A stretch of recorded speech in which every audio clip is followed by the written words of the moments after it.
Consistency, and having consistent tone is all about detail, because again, you want to be creating flow, you want to be able to get them from one idea to the next. You need to absorb the reader, and you need to be selective so it remains consistent and continues to absorb the reader. You get a gauge on this in editing. If you find yourself stopping or feel that the mood starts to fade, you need to go back and have a look. So if I'm reading something and suddenly I'm going, hang on, this isn't as powerful as it was in the start, then that's when I need to think about, okay, maybe I need to change some things. Editing is a huge part of this. You need to really think about making your tone consistent in the sense that I'm constantly feeling as I should be feeling throughout. If I should be feeling terrified and then halfway through I feel bored, then something there needs to change so I don't feel bored anymore and I start to feel terrified again. It's something that's a really big weakness, and especially, and I do understand that when you're writing stories that you get tired, that you get bored of writing them, that your hand starts to hurt, all of those things, and the effort that you put in at the end is often less than the effort you put in at the start.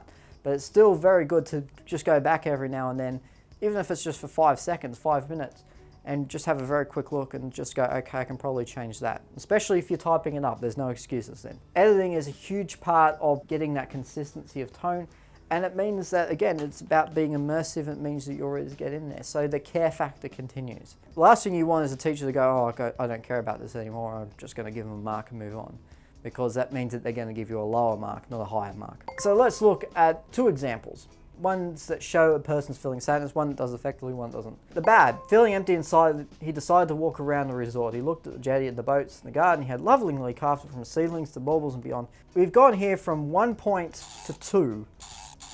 And the one problem with going from 1 point to 2 is that by the end, we've got nothing about this emptiness inside. You could say perhaps at this point that it might be going metaphorically, but then it starts going into other descriptions which are completely irrelevant. That person's feeling of sadness is lost, and instead we just get detail and description which isn't needed. So we don't get lost in the moment at all, and it's a really bad quality to have in writing, especially when you have this sort of this emptiness and we're starting to say, well, he's not feeling sad, he's feeling empty inside. That's a good description. And then it slowly just drifts off into nothingness and we forget where we are. A good, he felt empty inside, a black hollowness that could not be filled by any attempt at leisure. All right, so repeating the same thing, and yet it's also going directly on it. We're still lost within it, and then we can continue to build on that hollowness, that emptiness, all those things which are leading to sadness. It's a much better description. In this case, we've taken out the irrelevant details and shortened it. This is the economy of language right there. We haven't gone into any other details which don't need to be there. We've just purely focused on the economy. And this is exactly what you need to be thinking about when you're writing your work, is just having that economy of language and having all those things put together. Choosing the appropriate detail is about being selective, being mindful, and of course editing is the key part of that.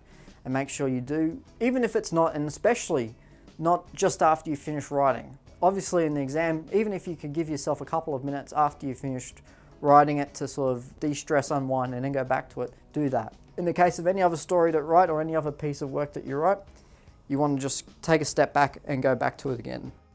And that's basically about it. So until next time, I'll see you later.